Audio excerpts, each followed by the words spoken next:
Allez, on vous parle du rendement exigé, attendu par les actionnaires. Est-ce qu'il est excessif? On en parle avec vous, Patrick. Bonjour, Patrick Artus. Bonjour, David. Chef économiste chez Natixis, cette rentabilité attendue par les actionnaires, le fameux ROE, Return on Equity. C'est la norme depuis des décennies. On est quoi? On est à 12 ou 15%, c'est ça? Aux États-Unis, 15, dans l'OCDE, entre 12 et 13. Voilà, c'est ce que veut, ce qu'attendent les actionnaires, donc quand ils placent leur argent dans une action. Alors que les taux d'intérêt, j'ai envie de dire, ont quand même largement baissé depuis 20 ans, mais cette norme, elle, est restée au même niveau. En quoi est-ce que c'est problématique? Bon, d'abord, c'est impressionnant. Il y a un graphique que je regarde tous les soirs avant de m'endormir, hein, c'est celui que vous venez de mentionner. C'est le rendement des fonds propres pour l'actionnaire et le taux d'intérêt sur les dettes des États. Ouais. Donc, dans les années 90, il y avait entre 2 et 4 points d'écart, 200 à 400 points de base. Ce qu'on nous raconte dans les écoles et dans les livres de finance sur la prime de risque d'entreprise. Voilà. 200, 300, 400 points de base. Si je prends le risque d'investir dans une entreprise, il faut que ça me rapporte entre 2 et 4% de plus par rapport au taux sans risque. C'est plus risqué d'investir dans une entreprise que de prêter au Trésor des États-Unis. Ouais. Et donc, 300, 400 points de base. Donc, on avait des ROE à 12 et des 13 et des taux d'intérêt des États à 8 Mais ou 9. Le problème, c'est que les ROE sont restés entre 12 et 15 en fonction de la monnaie. Alors, le ROE, il est complètement plat. Et d'ailleurs, il est même dans les récessions, il baisse. Mais enfin, il baisse un an. Et ensuite, il retrouve tout de suite son niveau de l'année d'avant. Alors que les taux d'intérêt sur les États, c'est en moyenne 0 dans l'OCDE. C'est 1 aux États-Unis, c'est négatif en Europe. À 7, à 8. On était à 7, 8, on est à 0. Et le ROE est le même. Donc aujourd'hui, on a une prime d'entreprise qui est de 13%. Alors, qu'est-ce que ça nous dit? Et en quoi c'est problématique? Alors, ça pose 3 séries de questions. Une question de compréhension, d'abord. Pourquoi? Est-ce que c'est une hausse vraiment de ce niveau-là du risque d'entreprise? Perçu. Voilà, perçu ou vrai, ou perçu. Bon, alors par ailleurs, on a d'autres mesures du risque d'entreprise, par exemple la prime de risque sur les actions. La prime de risque sur les actions, sur la même période de temps, elle a monté de 200 points de base, ce qui est normal, il y a eu des crises, etc. Et bon, là, la prime de risque mesurée sur le ROE, elle a monté de 1000 points de base. Donc, en différentiel. Voilà, en variation sur 30 ans, entre les années 90 et aujourd'hui. Et donc, peut-être que la prime de risque objective a monté de 200 points de base, mais pas de 1000 points de base. Il y a eu des crises, il y a eu des... Oui, d'accord, mais pas 1000 points de base. Donc, c'est pas une mesure objective de l'augmentation du risque ou de l'aversion au risque, c'est l'habitude. En réalité, c'est que quand on a l'habitude de gagner 13% quand on investit dans une entreprise, donc on a gardé les habitudes des années 90. C'est juste de l'inertie des habitudes. Ouais. C'est l'espèce de norme qui s'est installée et qui s'est décorrélée des taux d'intérêt. Alors, deuxième question sur la gouvernance des entreprises. Ça pose évidemment un problème massif parce que ça tord la gouvernance des entreprises vers l'actionnaire. Puisqu'évidemment, quand on doit donner à l'actionnaire 200 ou 400 points de base de prime, on peut le faire par une gestion normale.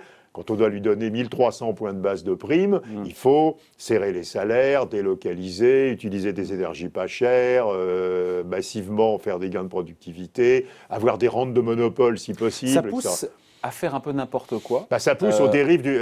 Alors, quand on parle de capitalisme néolibéral, en fait, c'est de ça qu'il s'agit.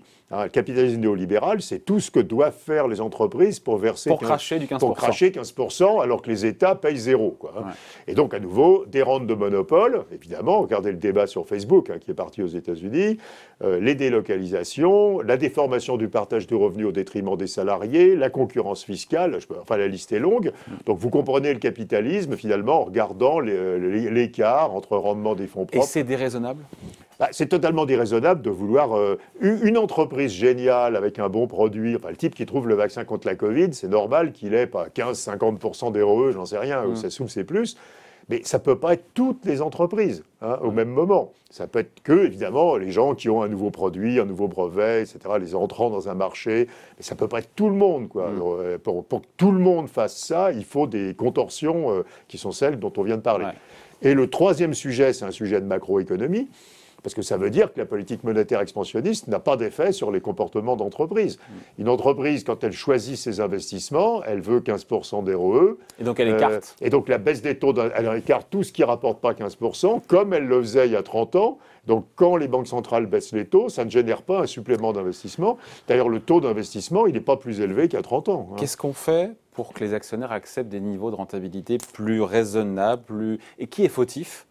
Et voilà. Alors, à nouveau, je pense que c'est juste... Parce que oui. l'impact, d'ailleurs, on l'a dit, c'est compression des salaires, enfin, c'est délocalisation, marge de rente de monopole, économiquement, énergie fossile. C'est pas très sain. Enfin, non. Alors, c'est extrêmement intéressant parce qu'on est en plein sur le débat aujourd'hui sur l'entreprise à mission, la RSE, l'objet social. C'est totalement contradictoire. On ne peut pas avoir à la fois maximiser l'intérêt des actionnaires et dire finalement une entreprise à mission. Alors une entreprise prospère n'a pas de problème, quoi. Je veux dire, une entreprise prospère, elle va pouvoir mettre de l'argent dans la RSE et continuer à payer ses actionnaires. Les exemples récents montrent que quand l'entreprise est en difficulté... C'est le cas Danone, on l'a vu. Alors moi, je ne cite pas de nom, mais on l'a vu clairement sur Danone, oui. Ouais. Mais on le voit sur d'autres. Hein. Évidemment, il se met à y avoir un conflit entre le rendement du capital pour l'actionnaire et la volonté sociale ou environnementale de l'entreprise. Donc moi, je défends une thèse peut-être un peu raide, mais qui est de dire l'entreprise à mission, l'objet social de l'entreprise, c'est bien. Évidemment, il faut pousser les entreprises à en parler avec les conseils d'administration. Mais le vrai objectif du capitalisme contemporain, ça doit être de réduire l'écart entre les taux d'intérêt des États et les réduire le REE. Alors réduire le REE tant que les taux d'intérêt sont à ce niveau-là, mais ça va durer. Mais à qui la faute, encore une fois? Pourquoi est-ce que cette demande de rendement est aussi élevée? D'une part, il y a quelque chose qui est involontaire. C'est les fonds de pension, c'est les assureurs? Alors, il y a deux choses. C'est l'habitude. J'avais 15, pourquoi j'aurais pas 15 quoi, je dirais. Et puis, effectivement, ce n'est pas les entreprises elles-mêmes, ce n'est pas les managements, c'est la concurrence entre les intermédiaires financiers. Hein, le fait que c'est l'épargnant de base, M. Smith qui veut une retraite aux États-Unis dans son 401k, il n'a absolument pas besoin de 15% de rendement. Simplement, son argent est géré par un fonds de pension qui est en concurrence pour avoir les retraites de l'entreprise avec un autre fonds de pension. Et qui promet du 15%. Voilà, concurrence entre les intermédiaires financiers, évidemment. Alors c'est bien connu dans la littérature de finance. Les intermédiaires financiers, du coup, n'ont pas le même objectif que les épargnants de base. Hein, et eux, ils veulent du rendement pour gagner des parts de marché les uns vis-à-vis des autres. Et donc, du coup, ce qu'il faut remettre en cause, c'est sans doute l'organisation de la gestion de l'argent des retraites. Et donc vous voulez dire des trucs horribles, mais dans les pays d'Europe du Nord, c'est des grands fonds de pension publics qui gèrent une grande partie des retraites et ils ne demandent pas 15% de rendement. Ils demandent à pouvoir payer les retraites. De façon décente et de donner les retraites qu'ils ont promis.